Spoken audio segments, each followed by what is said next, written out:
فرمے سی۔ تو قرآن ہی سارے واسطے سب تو پہلا ہدایت دا مینار ہے، نور ہدایت اللہ رب العالمین کی طرف امت مسلمہ کو جو ملیا، وہی قرآن دے وچوں ایک آیت دا کچھ حصہ میں خطبے دے اندر آپ دے سامنے تلاوت کیتے۔ دعا کرو اللہ ہی قرآن دے نور دے صدقہ مرحوم دی قبر کو روشنی عطا فرماوے، مرحوم کو جنت الفردوس وچ اعلی عرفہ مقام عطا فرماوے۔ نبی پاک صلی اللہ علیہ وسلم دے سینے اقدس تے لا ریب کتاب قرآن مجید نازل ہوئی، وہی قرآن دے وچوں ایک جملہ بسم اللہ الرحمن الرحیم، ما آتاکم الرسول فخذوہ وما نہاکم عنہ فانتہوا۔ جملے بڑے مختصر ہیں، اگر انہیں کو سمجھا ونجے تے عمل کیتا ونجے تو آدھی میری دنیا آخرت دی کامیابی واسطے یہ دو جملے ادھرے ہیں۔ ارشاد فرمایا جو کچھ میرا رسول تو حق دے وے او گھن گنا ہے، جو کچھ ما آتاکم الرسول، اللہ رب العالمین فرمایا میرا یہ پیارا تے آخری رسول جو کچھ تو حق دے وے گھن گنا ہے۔ اگلا جملہ ذکر کرنے تو پہلے علماء دی سادات دی موجودگی دے اندر ایک جملہ عرض کرنا چاہتا، اگر نبی کچھ نہ دے سکتا تو رب اے کیوں فرمائے جو نبی مجھا دے وے گھن گنا ہے؟ یہ تو پتہ لگا جو اللہ دا رسول دیوان دی طاقت رکھ دے، کل بھی دے دے ہن، آج بھی دے دیں، قیامت تک دے دے رہے سن تے قیامت دی وارتا انہاں لوگاں دا شک ختم تھی ویسے جڑے آدھے نبی کچھ نہیں دے سکتے، کیونکہ قیامت دی وارتا شفاعت سونے کو ہی منگنی پوسی نہ سی،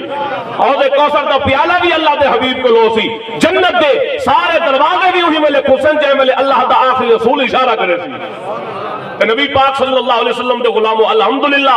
سادہ اج بھی یہ عقیدہ ہے، صحابہ کرام تو قیامت تک غیرت مند مسلمانہ دا، سچے مسلمانہ دا یہ عقیدہ ہے، اللہ بھی عطا فرمیں دے تے اللہ دی توفیق دے نال اجازت دے نال اللہ دے نبی تے اللہ دے پیارے بھی عطا فرمیں دے۔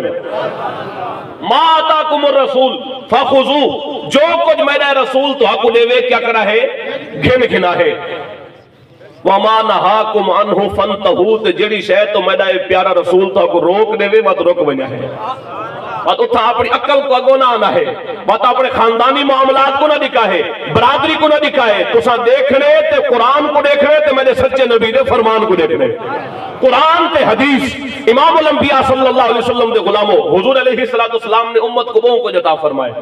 سرکار دے صدقے ہی پلدے پہ ہے، امام الانبیاء دے صدقہ ہی کھاندے پہ ہے کہ سرکار دے صدقے ہی انشاءاللہ جنت ملنی ہے، سب کچھ حضور دے صدقے ملدا پہ کہ حضور علیہ السلام نے امت کو بہوں کو جتا فرمائے، بہوں کو جتا فرمائے۔ اگر یہ تفصیل بنیا تو وقت سمٹ ویسی، چونکہ جرا ٹائم بھی تک ہے ان کے مطابق میں ایک حدیث پاک آپ دے سامنے پڑھنی ہے، اگر سمجھ آدھی پیو تو سبحان اللہ علیہ سو جا۔ نبی پاک صلی اللہ علیہ وسلم دا ہک کو ہک فرمان، سچے نبی دی سچی زبان چو سرکار دا سچا فرمان، درود پاک پڑھو چا اللہم صلی اللہ سیدنا و نبی جینا و مولانا محمد معدن الجود والکرم وعلا آلہ و اصحابہ وبارک وسلم، الصلاة والسلام علیکہ یا سیدی یا رسول اللہ وعلا آلہ و اصحابہ یا سیدی یا خاتم النبیین۔ نبی پاک صلی اللہ علیہ وآلہ وسلم دی مبارک زبان جو بھی جملے نکل دے ہن وہ سچ نکل دے ہن، جو کچھ حضور علیہ السلام ارشاد فرمے دے ہن نا، صحابہ کرام سرکار صلی اللہ علیہ وسلم دے او جملے لکھ گندے ہن، آپ دی بارگاہ جھکو گزارش ہے توجہ نہیں رکھے سو، اسٹیج دے ہوتے اگر گفتگو دے دوران کچھ ہلچل ہوندی ہے نا جی پیچھے عوام دی کوشش ہوندی اساں بھی غور کروں، سارے دوست تھیں تشریف فرما ہیں، بزرگ بھی، سادات بھی، علماء بھی، میں فقیر بھی، تے پڑھیندا پے اللہ دا قرآن تے سچے نبی دا فرمان، کہ جس ویلے قرآن و حدیث پڑھیندا پیا ہوے نا ادب دا تقاضا ایو ہے کہ توجہ اللہ دے قرآن تے سونے نبی دے سچے فرمان دو ہوے۔ سرکار کا ایک فرمان آپ دے سامنے میں ذکر کرنے،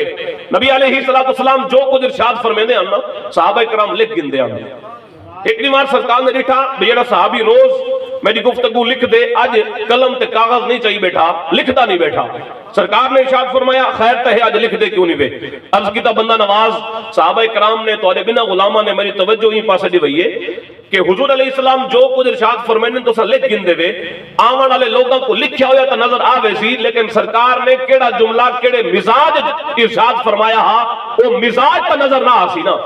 کوئی جملہ سرکار نے جلالج فرمائے، کوئی مزاج فرمائے، کئی ملے سرکار دا کیا مزاج ہاں تو اس وقت تو لکھا نہ کرو۔ امام الانبیاء، خاتم الانبیاء، اللہ دے سچے تے آخری رسول نے اپنے منہ مبارک کی طرف اشارہ کر کے فرمائے اکتب فوالذی نفسی ما خرج منہ الا حق، اے میرے صحابی او رب دی قسم جن دستے قدرت میں محمد دی جان ہے، میری ہر گال لکھی کر، میں جدا بھی الویسا سچ الویسا،